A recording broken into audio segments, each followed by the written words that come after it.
안녕하십니까. 용서 목사입니다. 오늘 함께 나눌 하나님 말씀은 호세아 2장 2절에서 7절까지 말씀이 되겠습니다.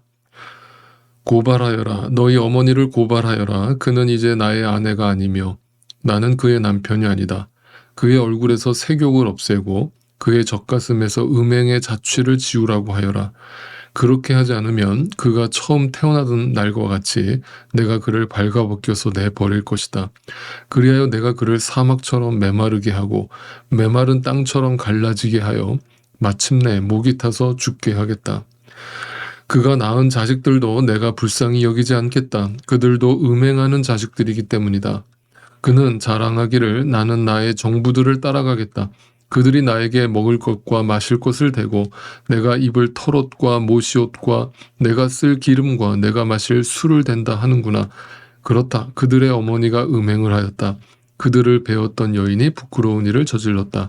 그러므로 내가 이제 가시나무로 그의 길을 막고 담을 둘러 쳐서 그 길을 찾지 못하게 하겠다. 그가 정부들을 쫓아다녀도 그들을 따라잡지 못할 것이다. 그들을 찾아다녀도 어디에서도 만나지 못할 것이다. 그제서야 그는 이제는 발길을 돌려서 나의 남편에게로 돌아가야지.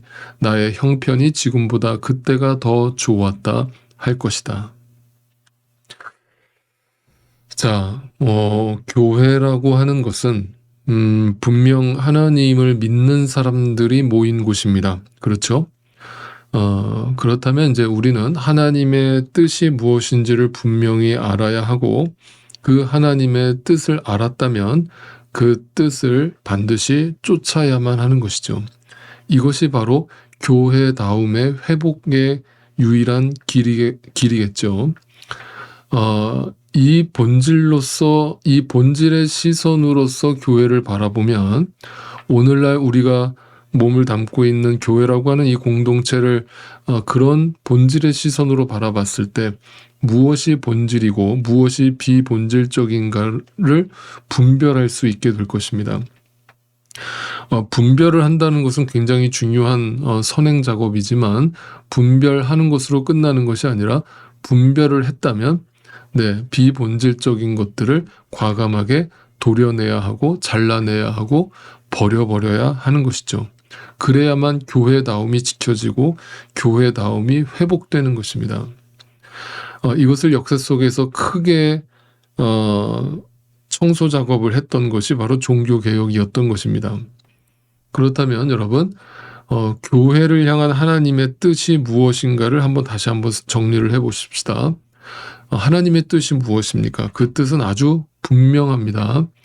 하나님의 백성들을 하나님의 백성답게 만드시는 것이, 그리고 그들을 하나님의 백성의 원래 자리로 돌이키는 것이 하나님의 뜻입니다. 아담과 하와가 범죄를 하고 나서 하나님의 뜻을 거역하고 나서 무화과 나무 뒤에 숨었습니다. 그리고 하나님이 그들에게 나타나셔서 그들에게 이렇게 말씀하시죠. 아담과 하와야 어디에 있느냐? 이 말뜻이 언뜻 이해가 되지 않습니다. 전지전능하신 하나님께서 그들이 무화과 나무 잎 뒤에 숨었다는 것을 알지 못했다라는 것이 상식적으로 이해가 되지 않기 때문입니다.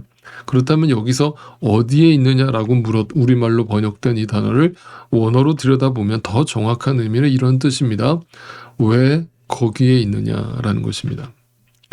원래 네가 있어야 할 자리가 어디 있냐. 원래 너는 나와 하나였고 나와 친밀한 교제를 나눴고 그렇기 때문에 너는 내 앞에서 거룩했고 내 앞에서 떳떳했는데 왜 너는 거기에 숨었느냐.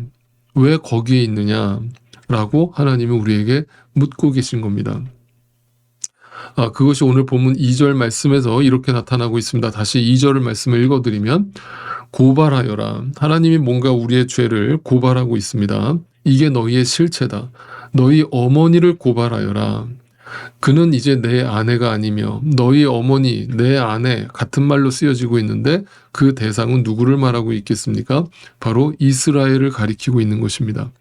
그들이 지금 하나님으로부터 떠났기 때문에 그것을 고발한다는 것입니다. 그 떠남을 그냥 내버려 두는 것이 아니라, 모른 척하는 것이 아니라, 너희가 왜 떠났느냐, 그리고 너희가 지금 무슨 짓을 했는지 알고 있느냐라면서 그들의 실체를 고발하는 것이 바로 하나님의 뜻인 것이죠. 그렇다면 오늘날 교회가 이 하나님의 뜻을 온전히 전달하고 있는가? 과연 성도들에게, 하나님을 떠난, 하나님을 배신한 자들에게 하나님을 당신이 떠났다라고 그들의 민낯과 그들의 실체를 고발하고 있는가? 그렇게 고발하는 메시지를 찾아보기가 어려운 것이 오늘날 교회의 현실이라고 할 수 있겠습니다.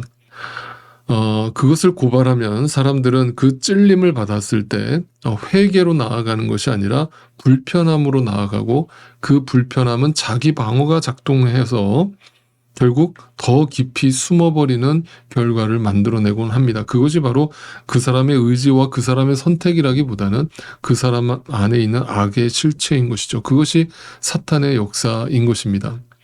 그래서 여기서 말하고 있는 이스라엘을 향한 하나님의 고발은 단지 어떤 이스라엘이라고 하는 한 국가와 한 민족과 한 개인에 대한 고발이라기보다는 바로 영적 이스라엘, 모든 인간을 향한 하나님의 고발이고, 하나님이 그들을 향한 절규인 것이죠. 다시 한번 말씀드리지만 이 호세아 선지자를 불러서 이 심판의 메시지를 선포하고 있던 이스라엘 당시 사람들의 현실적인 상황은 결코 고난 가운데 있지 않았습니다. 그들은 전쟁 가운데 있지도 않았고 어떤 경제적 어려움 가운데 있지도 않았습니다. 솔로몬 왕국 이후에 가장 부강한 경제적 부흥을 경험하고 있던 때였습니다. 그런데 그래서 자기들은 겉으로는 전혀 삶에 문제가 없다라고 생각하고 있었습니다. 그런데 하나님은 호세아 선지자를 통해서 그들의 민낯을 고발합니다. 너희의 삶은 지금 경제적으로 아무 문제가 없다고 생각할진 모르겠지만 너희의 영적인 삶은 죽어 있다. 하나님으로부터 떠나 있다. 이 심각한 죄를 알고 돌이켜라. 하나님께로 돌아와라. 그것이 교회가 해야 할 일이고, 그것이 교회 안에서 선포돼야 될 말씀이고, 그것이 복음을 듣기 이전에, 굿 뉴스를 듣기 이전에 배드 뉴스가 우리한테 먼저 선포돼야 될 이유인 것입니다. 그래서 교회는 절대 축제의 현장이 먼저가 아닙니다. 네, 교회는 회개와 탄식과 눈물이 어우러져서 그 환자들이 하나님 앞에서 자신의 실체를 인정하면서 엎드리는 그 절규와 비명소리로 가득해야 되는 것이 진짜 교회인 것이죠. 그래서 그 교회가 교회다워질 때 그 교회는 비로소 이 세상이라는 어둠 속에서 하나님이 주신 빛과 소금의 사명을 감당하게 되고, 하나님의 말씀, 회개를 촉구하는 그 사역에 집중할 수 있게 되는 것입니다.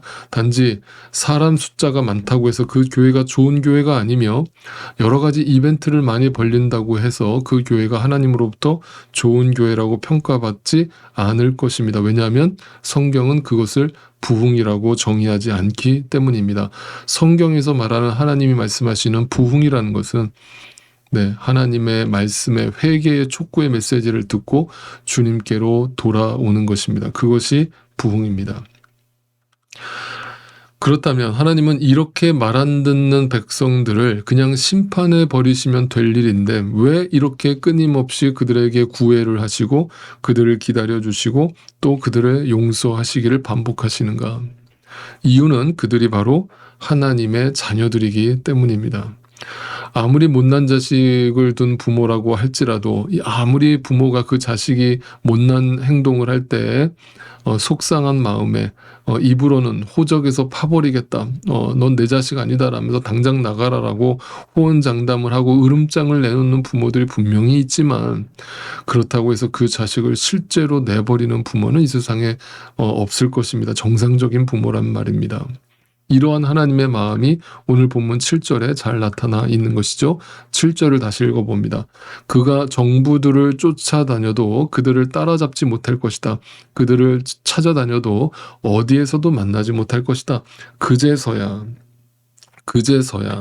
때가 이르러서 그는 이제는 발길을 돌려서 나의 남편에게로 돌아가야지. 누구를 얘기합니까? 하나님께로 돌아가야지. 나의 형편이 지금보다 그때 하나님과 함께 있을 때가 더 좋았다. 마치 탕자의 고백을 연상시키는 고백인 것이죠. 인간의 회개의 고백은 항상 이와 같음을 말합니다. 하나님께로 돌아가자입니다. 그것이 교회다움의 회복이고 그것이 교회입니다.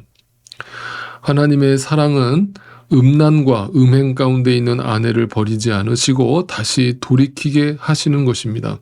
책망하시고 경고하시고 그리고 의지하는 것을 빼앗아 벌거벗은 자처럼 되게 하시고 가고자 하는 길을 가시로 막으시고 담을 쌓아 길을 찾지 못하게 하셔서 고난과 답답한 상황에 빠지게도 하심으로써 하나님을 바라보게 하십니다. 신자라고 하는 것은, 크리스찬이라고 하는 것은, 교회라고 하는 존재는 바로 이러한 하나님의 사랑 아래에 있는 자들인 것입니다. 그 사랑은 집요하고 끈질깁니다. 감사하십시오, 여러분. 오늘도 우리가 숨쉬고 살아가는 이유는 그분이 우리를 포기하지 않으신 결과임을 절대로 잊지 않는 오늘 하루가 되시기를 주님의 이름으로 소망합니다.